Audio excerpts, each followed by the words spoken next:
Hello friends, welcome to BPSC Pathshala channel. अरे दोस्तों, BPSC Pathshala channel में आप सभी लोगों का स्वागत है और हाजिर हूँ मैं आज आप लोगों के लिए एक और नया वीडियो लेके। और आज हम बात करने वाले हैं फूड प्रोसेसिंग इंडस्ट्री के बारे में। ठीक है, तो ये आपके सिलेबस में काफ़ी इंपॉर्टेंट टॉपिक है। और जो बीपीएससी का आपका जीएस का पेपर होगा, तो जीएस का जो सेकंड पेपर होगा, पेपर 2, उसमें आपको जो उसका सेक्शन 2 है उसमें इकोनॉमिक्स एंड ज्योग्राफी पढ़ना है। ठीक है, तो ये इकोनॉमिक्स के लिए काफ़ी इंपॉर्टेंट है, फूड प्रोसेसिंग इंडस्ट्री। तो आज इसके बारे में हम लोग चर्चा करने वाले हैं। ठीक है, तो काफ़ी आसान भाषा में मैंने इस वीडियो को बनाया है और वीडियो के क्रम में मैं आप लोगों के लिए नोट्स भी डाल दूंगा पीडीएफ के रूप में। तो अगर आप चाहें तो नोट्स को डिस्क्रिप्शन से जाके पीडीएफ के फॉर्म में डाउनलोड कर सकते हैं और उसको अपने नोटबुक में आप नोट डाउन कर सकते हैं। ठीक है, तो चलिए बिना समय बर्बाद किए वीडियो स्टार्ट करते हैं और हम एक एक करके जो भी फूड प्रोसेसिंग इंडस्ट्री से संबंधित तथ्य हैं, विशेषकर भारत के संबंध में, उसको हम देख लेते हैं। सरकार के द्वारा क्या प्रयास किए जा रहे हैं और क्या क्या समस्याएं हैं फूड प्रोसेसिंग इंडस्ट्री की स्थापना को लेके, और भारत के पास किस तरह से एक अवसर है फूड प्रोसेसिंग इंडस्ट्री। तो इन सारे मुद्दों पर हम बात करेंगे इस वीडियो में। तो चलिए वीडियो स्टार्ट करते हैं। देखिए, सबसे पहले परिचय देख लेते हैं कि फूड प्रोसेसिंग इंडस्ट्री अर्थात खाद्य प्रसंस्करण उद्योग क्या है। तो देखिए, खाद्य प्रसंस्करण के अंतर्गत कृषि उत्पाद व पशु उत्पादों से उच्च गुणवत्ता, अधिक पोषक व उच्च जीवन काल वाले उत्पाद तैयार किए जाते हैं। ठीक है, देखिए फूड प्रोसेसिंग इंडस्ट्री में हम क्या करते हैं, जो एग्रीकल्चरल प्रोडक्ट है अर्थात कृषि उत्पाद है उसको भी शामिल करते हैं, और जो पशु उत्पाद है, जैसे पशु उत्पाद के रूप में आप ले सकते हैं मांस को, या जो पशु से दूध प्राप्त होता है तो दूध को, तो उसको भी हम प्रसंस्करण करके उससे उच्च गुणवत्ता वाले उत्पाद तैयार करते हैं। ठीक है, देखिए इससे फ़ायदा क्या होता है, एक तो उत्पाद का जो मूल्य है वो बढ़ जाता है। दूसरा, जो उसका सेल्फ लाइफ है, सेल्फ लाइफ का मतलब ये है कि जीवन काल। आपने देखा होगा, अगर हम कोई भी फ्रूट्स यूज करते हैं तो फ्रूट्स आप 1 दिन 2 दिन आप यूज कर सकते हैं। ठीक है, लेकिन अगर हम उसी फ्रूट को प्रोसेस कर दें, ठीक है, तो उस फ्रूट से हम क्या कर सकते हैं, जैम बना सकते हैं, जेली बना सकते हैं और उसको काफ़ी दिन तक हम यूज में ला सकते हैं। आपने देखा होगा, जैसे हम मैंगो फ्रूटी यूज करते हैं या माजा यूज करते हैं तो वो मैंगो का ही बनता है। ठीक है, लेकिन अगर हम मैंगो को यूज करना चाहें तो आप 1 हफ्ते से ज़्यादा यूज़ नहीं कर सकते, 1 हफ्ते में मैंगो ख़राब होने लगता है। लेकिन अगर हम उसको प्रोसेस करके और जूस बना लेते हैं या जेली बना लेते हैं तो उसका सेल्फ लाइफ बढ़ जाता है। तो इसी को हम बोलते हैं जीवन काल या सेल्फ लाइफ। ठीक है, देखिए आगे इसमें देख लेते हैं। तो खाद्य पदार्थों का प्रसंस्करण 2 प्रकार से किया जाते हैं। इसमें फर्स्ट में हम क्या कर सकते हैं, कच्चे कृषि व पशु उत्पादों को खाद्य पदार्थ के रूप में हम परिवर्तन कर सकते हैं। ठीक है, जो कच्चे कृषि पदार्थ है जैसे फ्रूट्स हैं या वेजिटेबल्स हैं, ठीक है, या अन्य खाद्यान्न के जो उत्पाद हैं जैसे चावल है, गेहूं है, तो उससे खाद्य पदार्थ हम बना सकते हैं। ठीक है, दूसरा इसमें हम क्या करते हैं, खाद्य पदार्थों के जीवन काल व पोषक तत्वों में वृद्धि कर सकते हैं। ठीक है, तो ये 2 तरीकों से हम क्या करते हैं, फूड प्रोसेसिंग करते हैं कृषि व पशु उत्पादों का। चलिए अब हम आगे बढ़ते हैं। देखिए आगे हम बात करेंगे भारत में खाद्य प्रसंस्करण उद्योग के महत्व के कारण। तो क्यों इसका भारत में महत्व है उसके बारे में हम अब देख लेते हैं। देखिए, भारत एक कृषि प्रधान राष्ट्र है। आप सभी लोगों को पता होगा, देश की 50% से अधिक जनसंख्या अपनी आजीविका हेतु कृषि पर निर्भर है। तो इससे होगा क्या कि खाद्य प्रसंस्करण उद्योग का विकास करके मांस व अनाज जैसे कृषि आधारित उत्पादों के उपभोग को बढ़ाया जा सकता है। ठीक है, इससे क्या होगा, जो कृषि उत्पाद प्राप्त हो रहे हैं या जो पशु उत्पाद प्राप्त हो रहे हैं, तो उसका प्रसंस्करण करके उसके उपभोग को बढ़ाया जा सकता है। इससे क्या हो सकता है, एक तो जो देश में आंतरिक उपभोग है, घरेलू उपभोग है खाद्य पदार्थों का, वो भी बढ़ेगा। और अगर कुछ खाद्य पदार्थ बचते हैं तो उसका निर्यात भी किया जा सकता है विदेशी बाजारों के लिए। ठीक है, तो ये महत्व का पहला कारण है। दूसरा, अगर इसमें हम देखें तो खाद्य प्रसंस्करण उद्योग कृषि व उद्योग के मध्य बंधन का कार्य करते हैं। ठीक है, इससे क्या होगा, जो फूड प्रोसेसिंग इंडस्ट्री है वो एक तरह से कृषि के जो उत्पाद हैं या जो कृषि के पदार्थ हैं उसी पदार्थों का उपयोग करता है अपने उत्पाद के निर्माण के लिए। तो एक तरीके से हम कह सकते हैं कि कृषि और औद्योगिक क्षेत्र के बीच में एक तरह से लिंकेज या बंधन के रूप में फूड प्रोसेसिंग उद्योग कार्य करते हैं। तो ये भी बहुत ही इंपॉर्टेंट है। नेक्स्ट इसमें हम पॉइंट देख लेते हैं। तो भारत में कृषि क्षेत्र में प्रचंड बेरोजगारी व्याप्त है। आप सभी लोगों को पता होगा, जो भारत में कृषि भूमि है या जो कृषि क्षेत्र है वहाँ पे जनसंख्या का दबाव काफ़ी अधिक है, और जो उपलब्ध भूमि है उस पर ज़रूरत से ज़्यादा श्रमिकों की उपलब्धता है, जिससे क्या होता है, प्रचंड बेरोजगारी। प्रचंड बेरोजगारी का यहाँ पे मतलब ये है कि लोग काम में लगे हुए प्रतीत तो होते हैं, लेकिन जो उनकी उत्पादकता है वो काफ़ी कम होती है। अगर मान लीजिए वहाँ से हम श्रमिक निकाल भी दें तब भी उत्पादकता पे कोई बहुत ज़्यादा फर्क नहीं पड़ेगा। तो इसी को हम बोलते हैं प्रचंड बेरोजगारी, और ये भारत में बहुत ज़्यादा है कृषि क्षेत्र में विशेष करके। तो अभी देखिए, अगर हम फूड प्रोसेसिंग इंडस्ट्री इस्टेब्लिश करेंगे तो जो भी बेरोज़गार लोग हैं कृषि के क्षेत्र में या जो प्रछन्न बेरोजगार है कृषि के क्षेत्र में, उनको वहाँ से निकाल के फूड प्रोसेसिंग इंडस्ट्री में लगाया जा सकता है। ठीक है, तो ये भी एक फ़ायदा होगा। नेक्स्ट इसमें पॉइंट देख लेते हैं, खाद्य प्रसंस्करण से खाद्य पदार्थों की बर्बादी कम व खाद्य सुरक्षा होगा। ठीक है, जैसे कि मैंने पहले ही आपको एग्जांपल दे के बताया मैंगो का, कि मैंगो का बहुत कम दिन तक यूज कर सकते हैं, लेकिन अगर उससे हम जूस या जेली बना दें तो उसका जो जीवन काल है वो बढ़ जाता है और उससे खाद्य सुरक्षा भी सुनिश्चित होती है। ठीक है, क्योंकि बर्बादी भी कम होगा, और अगर बर्बादी कम होगा तो बाजार में खाद्य पदार्थ जो हैं वो प्रचुर मात्रा में उपलब्ध होंगे और लोग उसको खरीद सकते हैं उपभोग के लिए। ठीक है, चलिए नेक्स्ट इसमें देखिए पॉइंट है, प्रसंस्कृत खाद्य पदार्थों का भंडारण भी काफ़ी आसान हो जाएगा। ठीक है, तो ये भी इंपॉर्टेंट है। नेक्स्ट इसमें निर्यात व फलस्वरूप विदेशी मुद्रा भंडार में बढ़ोतरी, जो भी हम फूड प्रोसेसिंग इंडस्ट्री के उत्पाद हैं उसको अंतर्राष्ट्रीय बाजार में निर्यात कर सकते हैं और निर्यात के फलस्वरूप भारत को विदेशी मुद्रा की प्राप्ति होगी। तो ये सारे जो हैं भारत में खाद्य प्रसंस्करण उद्योग के महत्व के कारण है। ठीक है, तो चलिए अब हम आगे बढ़ते हैं। देखिए भारत में खाद्य प्रसंस्करण उद्योग के विकास के अवसर, तो क्या क्या विकास के अवसर हैं, इसमें हम ये देखेंगे कि भारत में कौन कौन सी परिस्थितियां हैं जो फूड प्रोसेसिंग इंडस्ट्री को बढ़ावा देने में सहायक हैं। ठीक है, क्यों यहाँ गवर्नमेंट प्रयास कर रही है कि जो फूड प्रोसेसिंग इंडस्ट्री है भारत में वो डेवलप हो जाए, और उसके लिए अगर हम देखें तो जो प्राकृतिक कारक हैं वो भी काफ़ी सपोर्टिंग है इंडिया के कॉन्टेक्स्ट में, तो हम उसी के बारे में बात करेंगे इस टॉपिक में। ठीक है, देखिए अगर हम फर्स्ट इसमें पॉइंट देखें तो भारत कृषि उत्पाद व पशु उत्पाद का एक बड़ा उत्पादक राष्ट्र है। अगर आप एग्जांपल के रूप में देखें तो देखिए दूध है, केला है, अदरक, अमरूद, पपीता, आम और भी काफ़ी सारे फल और सब्जियां हैं और कृषि उत्पाद हैं जिसमें भारत नंबर 1 पोजीशन पे है, मतलब विश्व का सबसे बड़ा उत्पादक है। साथ ही अगर चावल, आलू, गन्ना, काजू जैसे कुछ अन्य कृषि उत्पादों की बात करें तो भारत का विश्व में द्वितीय स्थान है। तो इसका अर्थ यह है कि भारत के पास कच्चे पदार्थों का बृहद आधार उपलब्ध है। ठीक है, जिनको प्रसंस्कृत करके भारत वैश्विक बाजार में एक बड़ा खाद्यान्न आपूर्तिकर्ता बन सकता है। ठीक है, तो हमारे पास नेचुरल रिसोर्सेज पर्याप्त मात्रा में है, हमारे पास खाद्यान्न का उत्पादन पर्याप्त मात्रा में है। अगर हमें अपने देश में फूड प्रोसेसिंग इंडस्ट्री इस्टेब्लिश करना है तो कच्चे माल हमें बाहर से मंगाने की ज़रूरत नहीं है, देश में पर्याप्त मात्रा में कच्चे माल उपलब्ध हैं और उसको प्रोसेस करके हम विदेशों को आसानी से निर्यात कर सकते हैं। तो ये भारत के लिए काफ़ी बड़ा प्लस पॉइंट है। ठीक है, देखिए इसमें नेक्स्ट हम पॉइंट देख लेते हैं, भारत में संसाधनों की उपलब्धता है। अगर इसके बारे में हम बात करें तो देखिए भारत की जो मृदा है वो काफ़ी विविधता से भरा हुआ है। कहीं पे जलोढ़ मिट्टी है, कहीं पे दोमट मिट्टी है, कहीं पे काली मिट्टी है और कहीं पे बलुई मिट्टी है। इसी तरह से अगर हम जलवायु की बात करें तो कुछ उष्णकटिबंधीय क्षेत्र हैं, कुछ शीतोष्णकटिबंधीय क्षेत्र हैं। तो विविध प्रकार की जलवायु और विविध प्रकार की मृदा में क्या होगा, विविध प्रकार के कृषि उत्पाद का उत्पादन किया जा सकता है। ठीक है, तो ये भी भारत के लिए एक प्लस पॉइंट है। ठीक है, अब अगर हम भारत का आकृति देखें तो तटीय आकृति है, तो तट रेखा के सहारे मत्स्य पालन भी किया जा सकता है और जो फिश है उसको भी प्रोसेस करके उसका निर्यात किया जा सकता है। तो ये भी भारत के लिए एक प्लस पॉइंट है। अब अगर आगे इसमें हम देखें तो विविध प्रकार के पशु भी भारत में उपलब्ध हैं, जैसे गाय भी यहाँ पे पाला जाता है कुछ क्षेत्रों में, कुछ क्षेत्रों में भैंस भी पालन किया जाता है, भेड़, सूअर जैसे अन्य पशु भी पाले जाते हैं। अब अगर और भी देखें हम तो ऊँट भी पालन किया जाता है, कुछ क्षेत्रों में याक का भी पालन किया जाता है। तो इसलिए पशुओं की भी काफ़ी विविधता है और पशु उत्पाद जो प्राप्त होते हैं इनसे तो उसको भी प्रोसेस करके उसका निर्यात किया जा सकता है। अतः हम कह सकते हैं कि भारत में जो संसाधन है वो काफ़ी प्रचुर मात्रा में उपलब्ध हैं और उस संसाधनों की विविधता भी काफ़ी ज़्यादा है। चलिए इसमें अब आगे देखते हैं सेम टॉपिक में।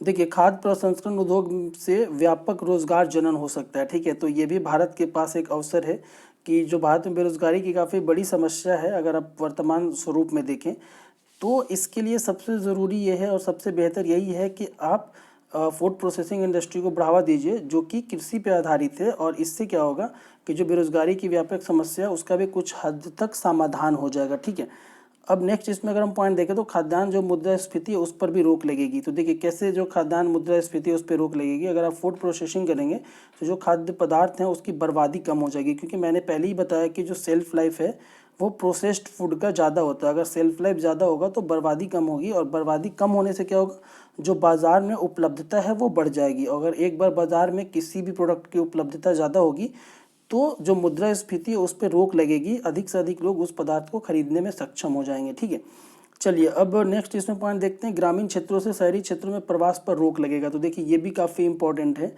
क्योंकि आपको पता है ग्रामीण क्षेत्रों में कृषि पे काफ़ी ज़्यादा दबाव है और इस दबाव के फलस्वरूप ग्रामीण क्षेत्रों में बेरोजगारी बृहद मात्रा में है, तो इसके फलस्वरूप क्या होता है, लोग रोजगार की प्राप्ति हेतु शहरों में प्रवास करते हैं। ठीक है, तो अगर शहरी प्रवास को कम करना है ग्रामीण क्षेत्रों से, तो आपको ग्रामीण क्षेत्रों में इंडस्ट्री इस्टेब्लिश करना पड़ेगा। इंडस्ट्री अगर आप इस्टेब्लिश करेंगे तो वहाँ पे क्या होगा, रोजगार के व्यापक अवसर उपलब्ध होंगे, और जो ग्रामीण क्षेत्र की जनसंख्या है वो रोजगार हेतु शहरी क्षेत्रों में प्रवास नहीं करेगी। ठीक है, तो ये भी एक प्लस पॉइंट होगा अगर हम फूड प्रोसेसिंग इंडस्ट्री इस्टेब्लिश करेंगे ग्रामीण क्षेत्रों में। तो देखिए, इससे एक और भी फायदा होगा, जो उच्च नगरीकरण की समस्या उसका भी समाधान हो जाएगा। आपने देखा होगा, जो भारत के बड़े नगर हैं वहाँ पे अनेक प्रकार की समस्याएं हैं, ट्रैफिक जाम है, पॉल्यूशन है, क्राइम है।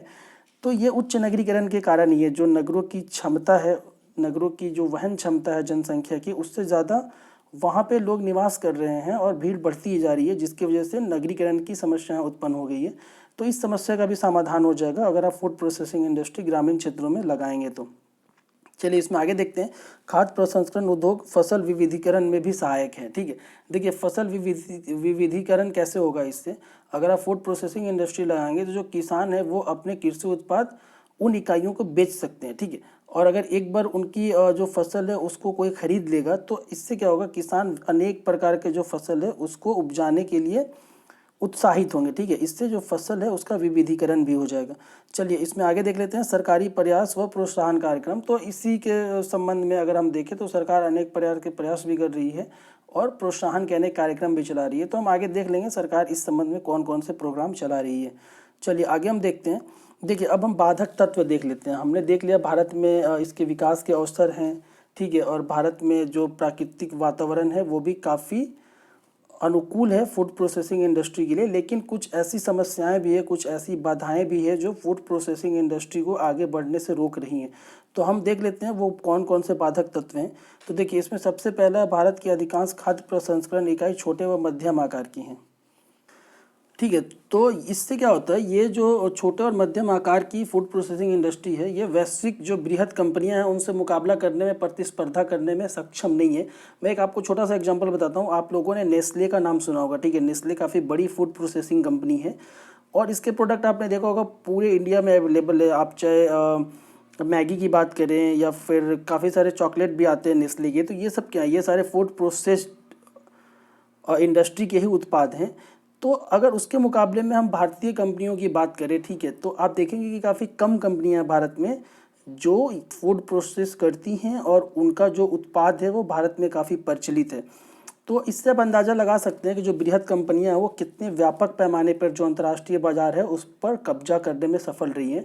तो जो भारत के फूड प्रोसेसिंग इकाई हैं उनके सामने भी यही समस्याएं हैं। उनको जो बड़ी कंपनियां हैं जो वैश्विक पैमाने पे व्यापार करती हैं या जिनकी वैश्विक पहुंच है उनसे प्रतिस्पर्धा करने में काफ़ी कठिनाई होती है भारतीय कंपनियों को। ठीक है, तो ये एक बाधक तत्व है। दूसरा अगर हम इसमें देखें तो जो उत्पादित प्रोसेस्ड फूड है उसकी गुणवत्ता की समस्या है। देखिए ये काफ़ी बड़ी समस्या है। आप हमेशा न्यूज़ में सुनते होंगे कि जो बासमती राइस है या जो पोल्ट्री के उत्पाद हैं या जो मिल्क प्रोडक्ट हैं, तो भारत से जो निर्यात किया जाता है उस पर अमेरिका और अन्य यूरोपीय देश प्रतिबंध आरोपित कर देते हैं, क्योंकि उनको उच्च गुणवत्ता युक्त उत्पाद चाहिए। ठीक है, और उन देशों का कहना है कि जो भी भारत से इस प्रकार के उत्पाद निर्यात किए जाते हैं उनमें गुणवत्ता की समस्या रहती है। तो इसका समाधान करने के लिए हमें हाई क्वालिटी के लैब बनाने पड़ेंगे। ठीक है, और लैब से आप अच्छी टेस्टिंग करानी पड़ेगी और उसके बाद में जो उच्च गुणवत्ता युक्त उत्पाद हैं उन्हें उत्पादों का निर्यात करना पड़ेगा विदेशों में। ठीक है, तो ये भी देखिए एक समस्या है। तीसरा इसमें देख लीजिए, खाद्य प्रसंस्करण उद्योग में कुशल श्रमिकों का अभाव है। ठीक है, जो कुशल श्रमिक स्किल्ड मैन पावर है वो काफ़ी कम संख्या में है जो विभिन्न प्रकार के उत्पाद तैयार कर सके। ठीक है, तो ये जो कुशल श्रमिकों का अभाव है ये भी एक बड़ी समस्या है।